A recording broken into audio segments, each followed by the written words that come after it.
Ó, a questão do aborto. Eu navegando pelo Instagram esses dias fui parar num post que era uma reportagem a respeito de um bebê que era um prematuro extremo e tinha nascido ali de 25 para 26 semanas de gestação e tinha sobrevivido. E aí, obviamente, eu fui ler os comentários e de cara, para minha surpresa, me deparei com um comentário anti-lacração. Ele dizia o seguinte: ora, vejam só, né? Como é que pode? Sabemos que alguns países aí ao redor do mundo autorizam o aborto nesse estágio tão avançado da gestação. Esse comentário estava ali logo no topo porque ele tinha muitas respostas e, obviamente, eu já esperava que eram respostas de feministas ali, discordando totalmente daquele comentário. E aí eu pude observar aquilo que eu já venho observando há muitos anos por parte do movimento feminista, especificamente das feministas abortistas, que elas utilizam primordialmente dois grandes argumentos, grandes não, né, mas dois frequentes argumentos para tentar embasar a sua posição pró-aborto, mas que para mim são argumentos totalmente vazios e contraditórios. E a primeira é a clássica, né? Nenhum método contraceptivo é 100% eficaz. Eu adoro quando elas usam esse argumento porque existe uma contradição enorme nessa fala. A partir do momento em que você afirma que nenhum método contraceptivo é 100% eficaz, você está admitindo que você entra numa relação sexual, você mantém uma vida sexual ativa, sabendo que nenhum método contraceptivo é 100% eficaz. Ou seja, que dessa relação sexual, você pode acabar grávida, pode se originar um filho. Mesmo porque existe sobre o sexo uma verdade que é imutável e implacável, tanto do ponto de vista cristão, quanto do ponto de vista biológico e científico, que é o seguinte: o sexo, ele não tem como objetivo primário fornecer prazer carnal aos seres humanos. Ele tem como objetivo primário a procriação. O prazer obtido através do sexo, ele é uma consequência desse pacote. Até porque se fosse ao contrário, se o prazer fosse o objetivo primário da relação sexual, nós não estávamos aqui, não existiria humanidade, não é mesmo? Então, dizer para mim que você é favorável ao aborto, porque nenhum método contraceptivo é 100% eficaz, é me dar o respaldo que eu preciso para continuar afirmando que não, essas pessoas não são ignorantes, que sim, elas têm plena consciência do que elas estão fazendo, e sim, elas sabem que, a partir do momento em que elas decidem ter uma vida sexual ativa, e afirmando elas mesmas que nenhum método contraceptivo é 100% eficaz, elas sabem que daquela relação sexual não vai sair um unicórnio cor-de-rosa brilhante. Pode ocasionar um filho.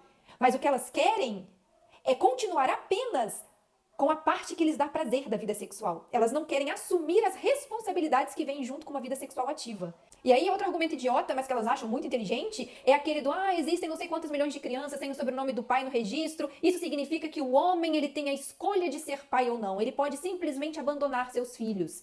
Para começar, elas falam isso com uma raiva muito grande, né?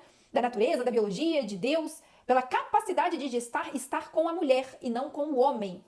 Como se fosse culpa de alguém. E assim, muito embora o cenário ideal para uma criança seja ser criada pela mãe e pelo pai, se crianças que não têm pai, que foram abandonadas por seus pais e criadas apenas pelas suas mães, fossem questionadas hoje, se elas prefeririam nunca terem existido, se elas prefeririam voltar para o útero e serem abortadas, em vez de terem o direito à vida, muito embora essa vida fosse uma vida sem pai, eu duvido muito que elas gostariam de deixar de viver.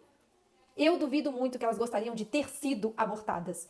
Justamente porque o direito à vida, ele precisa e tem que ser inalienável. Então a preocupação não é com as crianças nada, a preocupação é com elas mesmas. Mas o que mais me deixa indignada nesse argumento é o fato delas afirmarem que o aborto precisa ser legalizado porque, afinal, só o homem tem o poder de escolha. Só o homem pode decidir ou não ser pai da criança, porque, afinal, amanhã ele pode simplesmente levantar, dar as costas e abandonar seus filhos. E elas dizem isso como se ter o poder de abandonar seus filhos fosse uma coisa muito boa. Como se abandonar seus filhos fosse uma coisa muito virtuosa. Então, em vez de elas lutarem para que a humanidade avance e evolua de forma positiva, elas lutam para se igualar ao que é ruim, ao que está errado. E a isso elas chamam de modernidade, quando, na verdade, não passa de uma notória imoralidade e de um tremendo atraso para a evolução da humanidade em todos os sentidos, civil e espiritual. E eu não vou nem entrar no mérito de que o aborto é sim assassinato, é sim um crime, e muito menos nos méritos científicos, né? Naquela aberração do, não, até 12 semanas de gestação pode abortar sim, afinal é um amontoado de células, não está viável, não é apto à vida. Mas a partir de 12 semanas de gestação e um dia, 12 semanas e 2 dias, 12 semanas e 3 dias, 13 semanas, aí o feto ele ganha carimbinho. Carimbinho de apto à vida. Aí, assim, ele se transforma, ele dá um duplo mortal carpado de 12 semanas e 12 semanas e um dia, ele dá, assim, um duplo mortal carpado e passa a ser viável, passa a ser apto à vida. Até ontem não era, mas hoje fez 12 semanas e um dia, agora ele já é. Pelo amor de Deus, né, gente? Se o aborto fosse alguma coisa realmente positiva, alguma coisa muito boa, ele seria unanimidade na comunidade médica e científica mundial. E ele não é. Então, assim, tenham responsabilidade sobre seus atos. E eu falo isso com relação à gestação e com relação a doenças sexualmente transmissíveis. Sim, porque eu vejo o movimento feminista extremamente empenhado, fazendo aí com frequência passeata, protesto a favor do aborto, mas eu não vejo com o mesmo empenho e a mesma frequência elas fazendo passeata, fazendo protesto para ver uma maior conscientização de mulheres e homens que adoram ter uma vida sexual aí variada, né, sair transando com dezenas de desconhecidos a respeito da importância de se prevenir de doenças. Não, para o movimento feminista o importante mesmo é só abortar. Ou seja, vocês colocam bebês, seres humanos, os futuros filhos de vocês, como sendo algo pior que uma doença venérea. Larguem de ser irresponsáveis e imorais, criem juízo e assumam seus BOs.